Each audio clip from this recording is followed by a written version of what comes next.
नमस्कार, सीएनबीसी आवाज़ mutual fund show में आपका स्वागत है। मैं हूं अनुज सिंघल। आज हम बात कर रहे हैं मल्टी एसेट फंड्स की, जो निवेश की दुनिया में स्मार्ट और संतुलित विकल्प के रूप में उभर रहे हैं। अगर आप एक ऐसे निवेश की तलाश में हैं जो इक्विटी की तेज़ी, डेट की स्टेबिलिटी और गोल्ड की सुरक्षा को एक साथ जोड़ दे, तो मल्टी एसेट फंड्स आपके लिए परफेक्ट हो सकते हैं। किन निवेशकों के लिए मल्टी एसेट फंड्स शानदार हैं और क्या आपके पोर्टफोलियो में ये फंड्स होने चाहिए, ये समझते हैं। आज हमारे साथ हैं एक्सिस म्यूचुअल फंड के senior fund manager fix income Aditya पगरिया। आदित्य जी, गुड आफ्टरनून और स्वागत है आपका इस शो में। धन्यवाद अनुज। सबसे पहले शुरुआत करते हैं, मल्टी एसेट फंड्स हैं क्या? देखिए, ऐसे एसेट फंड जैसा मैंने कहा जो कम से कम 3 एसेट क्लासेस में इन्वेस्ट करें: date, equity, gold. Aditya ji, आपके हिसाब से जो इस समय अगर एक सिंपल डेफिनेशन अगर आप देना चाहें मल्टी एसेट फंड की, तो वो क्या क्या मिनिमम 3 से ज़्यादा भी हो सकते हैं, और कौन कौन सी क्लासेस को आप इसमें क्लासिफाई करेंगे एज मल्टी एसेट? जैसे कि आपने बिल्कुल सही कहा, मल्टी एसेट फंड जो होते हैं तीन कैटेगरीज में ये निवेश करते हैं।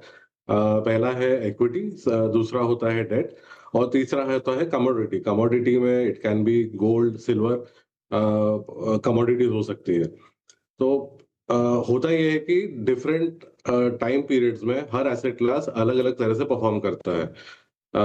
जैसे आम निवेशकों को क्या लगता है कि इक्विटी हमेशा आउट परफॉर्म करता है मार्केट में as compared to the debt and gold और silver asset classes. But Axis ने एक इंटरनल स्टडी किया था, वहां पे हमने फाइंड किया कि पिछले 19 सालों में जो है इक्विटी ने 7 बार बाकी एसेट क्लासेस को आउट परफॉर्म किया है, जबकि सरप्राइजिंगली गोल्ड और सिल्वर दोनों ने 5-5 बार, और जो फिक्स्ड इनकम होते हैं वो पिछले 19 सालों में 2 बार बाकी एसेट क्लासेस के कंपैरिजन में बेटर रिटर्न्स दिए हैं। तो इसका मतलब ये होता है कि हर एसेट क्लास हर समय पर नहीं चलता है। तो निवेशकों को अपना पोर्टफोलियो इस तरह बनाना चाहिए मल्टी एसेट्स फंड को यूज करके, जिस वजह से उनका returns, risk adjusted returns better हो, लोअर वॉलेटिलिटी दिखे और रिस्क एडजस्टेड रिटर्न्स बेटर दिखे। ओके, तो इसमें अगर हम कंपेयर करें हिस्टोरिकली मल्टी एसेट फंड के, ये किस तरीके की मार्केट में काम करते हैं? और क्योंकि बहुत लोग कहेंगे कि क्या ये इक्विटी फंड्स को अंडर परफॉर्म करते हैं, और compare to pure debt funds क्या उनसे थोड़ा सा बेटर रिटर्न आएगा? तो क्या रिटर्न प्रोफाइल इसका अगर एक मान के चलें तो डेट और इक्विटी के बीच का माने, या फिर इनको भी बीट कर सकते हैं? नहीं, बिल्कुल सही कहा आपने। ये थोड़े कंजर्वेटिव काइंड ऑफ फंड्स है। जैसे मैंने बोला कि ये सारे फंड्स क्या है, डाइवर्सिफिकेशन में बिलीव करते हैं। तो जैसे आपने सही कहा था शुरुआत में कि लोग इक्विटी को अपना इक्विटी को ग्रोथ के हिसाब से देखते हैं, डेट को स्टेबिलिटी के हिसाब से देखते हैं, और जो कमोडिटी लाइक गोल्ड और सिल्वर है उनको हेजिंग के हिसाब से देखते हैं। तो ये जो फंड सारे होते हैं, it's a mix of all the three funds, all the three asset classes, जिसको मिक्स करके फंड मैनेजर एक अलग अलग रेशियो में एक पोर्टफोलियो बनाता है, जो शायद एकदम तेजी के मार्केट में इक्विटी जितना परफॉर्म नहीं करेगा, बट कोई मंदी का मार्केट हो जहां पे डेट जो है आपको स्टेबिलिटी देगा और रिस्क एडजस्टेड रिटर्न्स, तीनों एसेट क्लास मिला के एक बेटर रिटर्न प्रोफाइल इन्वेस्टर के लिए दी जाएगी। ओके, अच्छा, मैं एक एग्जाम्पशन लेता हूँ कि मैं एक एक्चुअली आप एक फंड मैनेजर हैं, आपके पास एक मल्टी एसेट फंड है। तो इसमें अगर ये 3 एसेट क्लासेस हैं, डेट, इक्विटी और गोल्ड, अभी के लिए हम ये 3 मान लेते हैं। तो इसमें at one point in time क्या कुछ सेबी का मैंडेट है कि अगर आप इसको मल्टी एसेट फंड कह रहे हैं तो मिनिमम इन तीनों में इतना होना चाहिए और मैक्सिमम इन तीनों में इतना होना चाहिए? इसकी भी कोई क्लासिफिकेशन होती है क्या?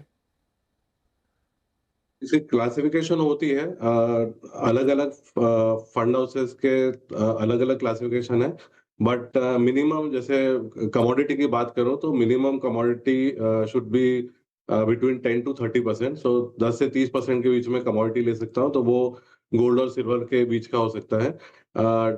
डेट हो सकता है करीब again 10 to 30%, and equity depend करता है 30 to 65%। तो बॉल पार्क ये डिफरेंट कैटेगरीज होती है, और ये जो बैंड होते हैं उसके मार्केट व्यू के हिसाब से, फंड मैनेजर के, हमारा इंटरनल रिसर्च सिस्टम के हिसाब से ये बॉल पार्क रेशियो जो है उसके अंदर पर हम आधार पर हम पोर्टफोलियो बनाते हैं।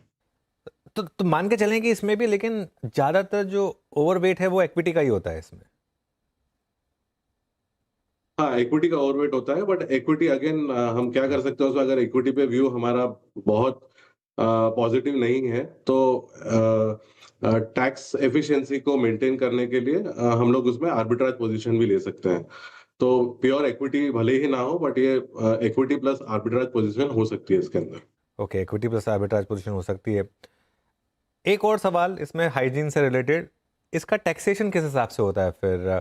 क्योंकि इसमें इक्विटी भी है, डेट भी है और कमोडिटी भी है, तो टैक्सेशन में इसमें both in terms of duration and in terms of rate किस तरीके की टैक्सेशन होती है फिर?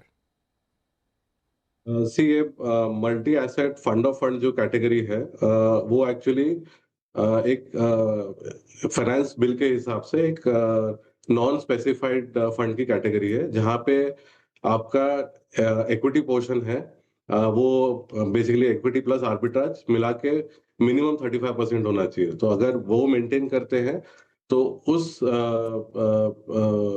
क्राइटेरिया में आपका मिनिमम 2 ईयर होल्डिंग रिक्वायरमेंट होना चाहिए। अगर आप वहां पे 2 साल तक रुक जाते हैं तो आपका टैक्सेशन लॉन्ग टर्म में क्लासिफाई किया जाता है, जिसका टैक्सेशन करंट जो टैक्सेशन है उस हिसाब से 12.5% होता है।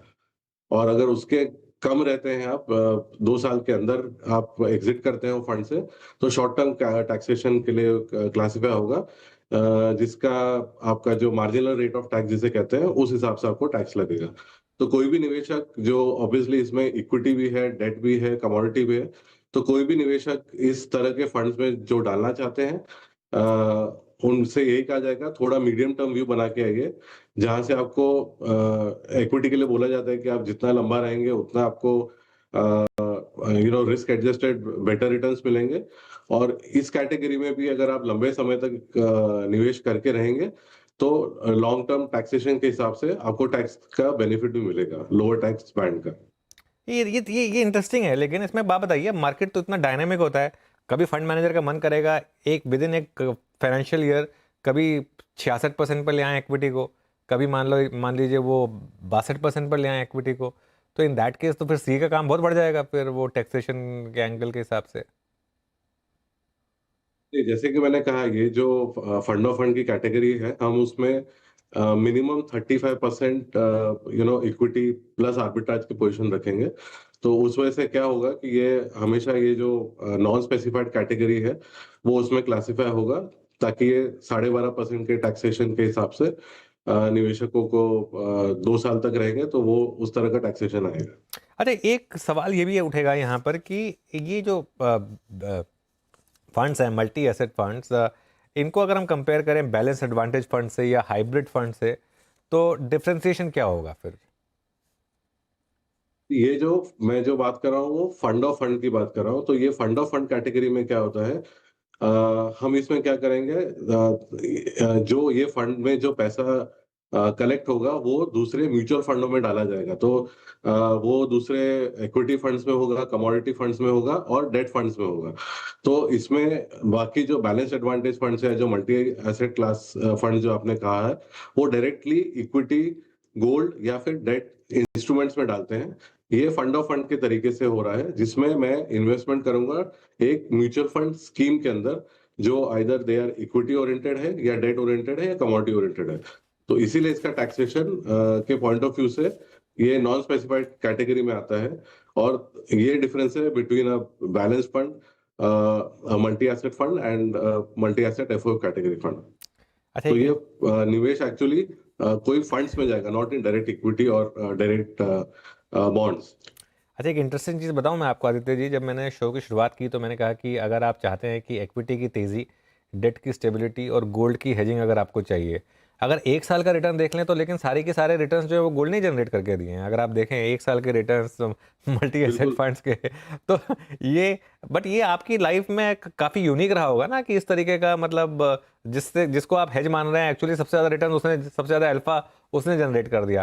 तो अब निवेशकों को कहीं ये गलतफहमी तो नहीं हो जाएगी कि ये मल्टी एसेट भी इसी तरीके के रिटर्न्स आगे भी जनरेट करके दे सकता है, क्योंकि 1 साल के रिटर्न्स को तो मैनेज करना या फिर मैच करना बहुत टफ होगा मेरे ख्याल से। मैंने बिल्कुल सही कहा आपने। जैसे मैंने शुरुआत में बोला था कि हर एसेट क्लास अलग-अलग टाइम पे परफॉर्म करता है। तो for example Indian equity markets देखेंगे तो लास्ट 1 साल में ऑलमोस्ट फ्लैट रिटर्न्स टाइप दिए हैं। गोल्ड जैसे आपने बोला ऑलमोस्ट 50-60% का रिटर्न दिया है।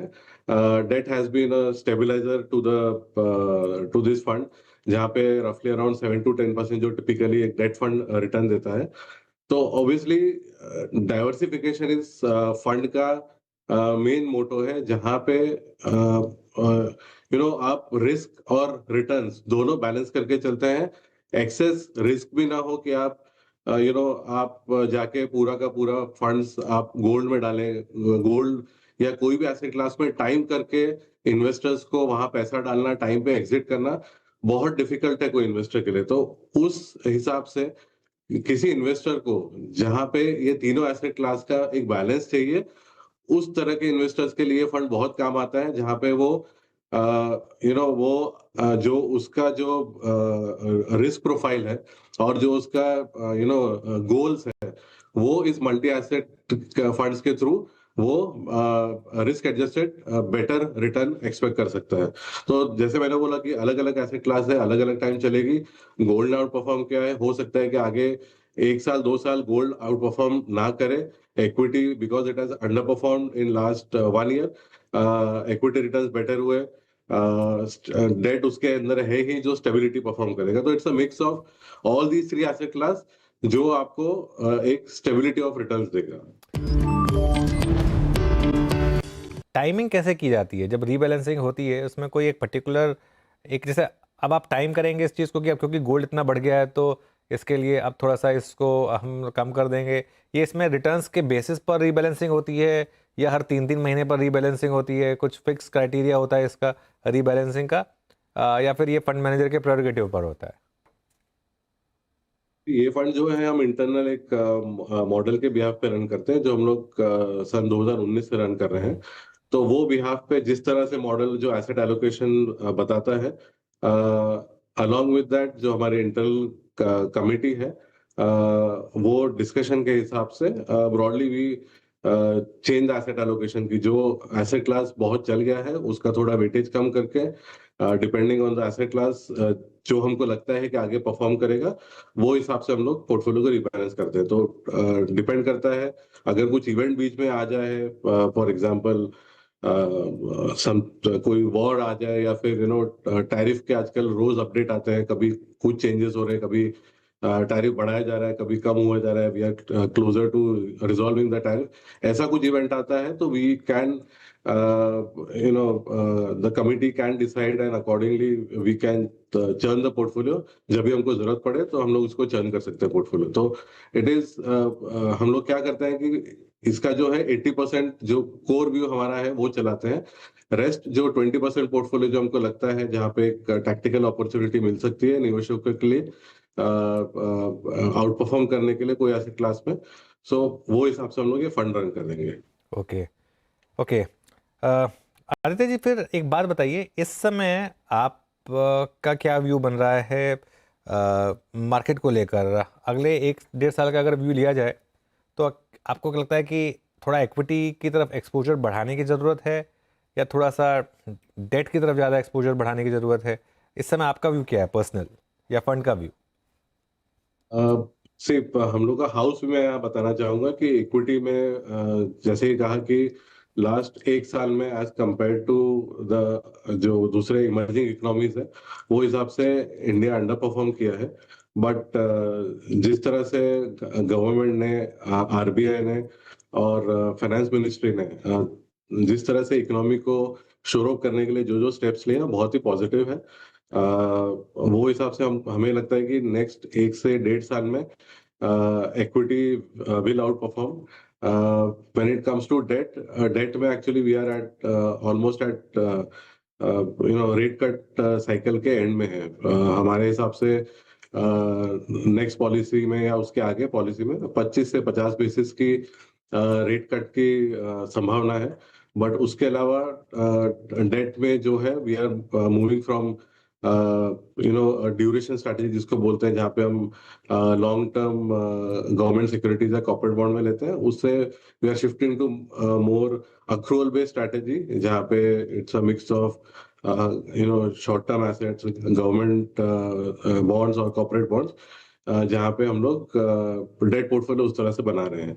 तो ये एक मिक्स है कि ऑब्वियसली हम with the current market scenario हमको ये लगता है कि नेक्स्ट 1 से 1.5 साल में जो पोर्टफोलियो है वो बैलेंस्ड होना चाहिए इन्वेस्टर्स का, किसी भी सेगमेंट में, B it gold, B it equity, B it fixed income, कहीं पे भी ओवरवेट जाना मुनासिब नहीं है। अगर ओवरवेट जाना है तो equity is an asset class जहां पे हम लोग right now will prefer to be overweight. Okay, चलिए, क्योंकि आप फिक्स इनकम को भी मैनेज करते हैं, मैं एक सवाल पूछना चाहूँगा आपसे। आपने हालांकि इन पासिंग उसका डिस्कशन किया।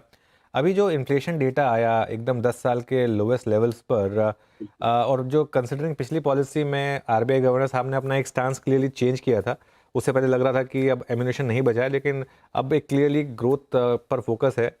तो क्या यहाँ से 2-3 या उससे भी ज़्यादा रेट कट एक्सपेक्ट कर सकते हैं क्या हम सिस्टम में गोइंग फॉरवर्ड? सी इंटरनल हाउस व्यू हमारा ये है कि जो आपने सही कहा, तो सबसे लोएस्ट इन्फ्लेशन इंडिया का कल दिखा था अपने को 0.25% का। बट देखी जाए तो जो कोर इन्फ्लेशन जो आरबीआई ट्रैक करता है वो अभी भी 4% के ऊपर है। प्लस आरबीआई काफी बैलेंस्ड है इन टर्म्स ऑफ उनकी प्रायोरिटी क्या है, वेदर ग्रोथ है या फिर इन्फ्लेशन है। तो इन्फ्लेशन उन्होंने टेक केयर कर लिया है। जो ग्रोथ है अभी भी मार्केट का एक्सपेक्टेशन है कि growth for this financial year 6.5 से 7% के बीच में रहनी चाहिए। तो अगर ये 6.5 से 7% के बीच में अगर रहेगी तो हमारे हिसाब से बहुत एग्रेसिव रेट कट्स यहाँ पे नहीं होंगे। Only risk to the point here is कि अगर फॉर एग्जांपल ये जो टैरिफ की प्रॉब्लम चल रही है वो अगर जल्दी सॉल्व नहीं होती है और अगर मेजर ग्रोथ इम्पैक्ट दिखने लगता है अगले 3 से 6 महीने में, उस बिना पर आरबीआई शायद हो सकता है और एग्रेसिव रेट कट्स करना चाहेगा टू सपोर्ट द इकोनॉमी। अगर ये चीज नहीं होती है तो हमारे हिसाब से 25 से 50, 25 is the base case and 50 is the maximum rate cuts that we expect in next 3 to 6 months. Okay, अच्छा, इस समय आपके फंड हाउस का गोल्ड और सिल्वर पर क्या व्यू है, क्योंकि पिछले 1 साल में सबसे ज़्यादा रिटर्न्स वहीं जनरेट हुए हैं? बिल्कुल सही कहा आपने। अभी ग्लोबली आप देखेंगे बहुत सारी अनसर्टेनिटीज है यूएस को लेके। लोग बातें कर रहे हैं डी डॉलराइजेशन का लेके, सेंट्रल बैंक की बहुत बाइंग चल रही है in gold as a commodity. तो रिजर्व्स काफी बिल्ड किए जा रहे हैं इन गोल्ड। सो हमारे हिसाब से जो हमारा house view again it is gold silver ने काफी आउट परफॉर्म किया है इन लास्ट 1 ईयर। तो यहाँ से हमारा बहुत पॉजिटिव व्यू नहीं है। But so as an asset allocation हम अभी भी गोल्ड और सिल्वर में मेंटेन रखे हैं इन आर मल्टी एसेट फंड्स और आगे मेंटेन करेंगे। बट जो हम पिछले 6-8 महीने में जो ओवरवेट गए थे वो हमने थोड़ा ट्रिम किया है पोजीशन। तो बहुत सुपरलेटिव रिटर्न्स का एक्सपेक्टेशन नहीं है। बट अगेन जैसे मैंने बोला, एसेट क्लास डिफरेंट टाइम पे डिफरेंट परफॉर्म करती है। तो ऐसा कोई व्यू नहीं है कि पूरा गोल्ड और सिल्वर से निकला जाए। But every correction we might look to add some position in gold and silver. Alright, चलिए आदित्य जी, बहुत बहुत शुक्रिया आज हमारे साथ जुड़ने के लिए और इस इंटरेस्टिंग टॉपिक पर बात करने के लिए। चलिए, CNBC आवाज़ म्यूचुअल फंड शो में इतना ही। जुड़े रहिए CNBC आवाज़ के साथ।